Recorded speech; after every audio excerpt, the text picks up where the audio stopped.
L-Aġenzija Internazzjonali ta' Kreditu Fitch Ratings ikkonfermat ir-rating ta' A+ bi prospetti stabbli għal pajjiżna.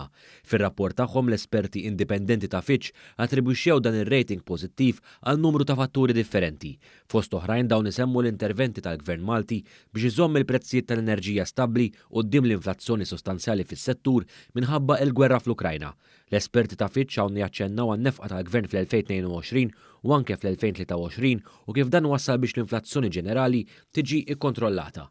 Brabta ma' dan l-esperti ta' Fitch jinnutaw li tbassir għal aktar tkabbir ekonomiku li se jesperjenza pajjiżna fix-xhur li ġejjin flimkien ma' rilax ta' aktar miżuri relatati ma' għajnuniet minħabba l-pandemija u reviżjoni komprensiva tan-nefqa tal-Gvern se jagħmlu tajjeb għan-nefqa kbira f'dan il-qasam.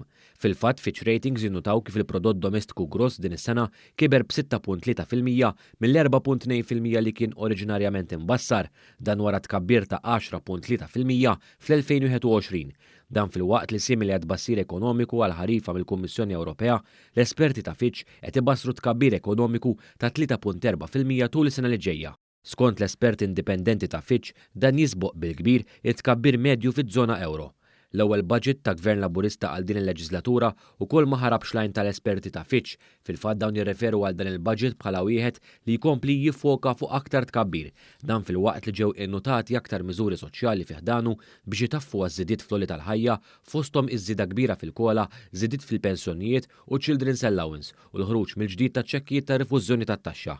Minkejja dan kollu Fitch Ratings jinnutaw kif id-deficit ta' pajjiżna minn 7.8% fl-2021 fl-2022 dan niżel għal 5.8%, fil-waqt li s-sena d-dieħla dan mistenni jkompli jinżel għal 5.2%.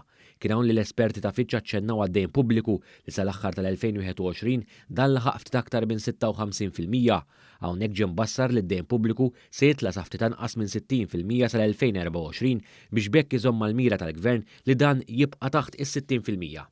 Madankollu hawn Fitch Ratings sostnew li tkabbir ekonomiku mbassar snin li ġejjin u l-probabilità ta' tneħħija tas-sussidji brabta mal-inflazzjoni fis-settur tal-enerġija wara l-2024 se jwassal biex id-dejn nazzjonali jonqos.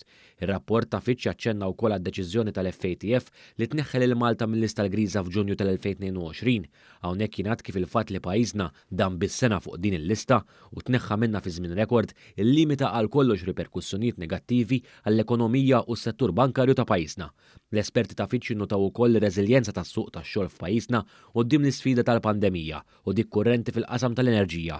Hawn ġie notat kif fil-waqt li l-Gvern fil-pandemija provda assistenza kbira permezz tal-COVID Aid Supplement, il-fatt li issa dan ġie rtiratu ma kien hemm l-ebda impatt negattiv ikompli juri s-saħħa tas-suq tax-xogħol ta' pajjiżna. Intant fuq Twitter, il-Prim Ministru Robert Abela innota mill-ġdid b'sodisfazzjon dan ir-rapport minn Fitch Ratings u aċċenna l-fatt li l-esperti tal-Aġenzija tal-Kreditu Internazzjonali innotaw kif il-budget tas-sena d-dieħla kien deskritt bħala expansionary, jiġifieri wieħed li jiffoka fuq tkabbir b'diversi miżuri soċjali u li fl-istess ħin se jwassal biex pajjiżna ser ikollu fost l-inqas rata ta' inflazzjoni fiż-żona euro. Dr. Abela temm jinnota kif Fitch Ratings qed jikkonfermaw kif dan huwa sostenibbli hekk kif il-Gvern qed ikompli jimbotta l qudiem il-potenzjal ekonomiku ta' pajjiżna.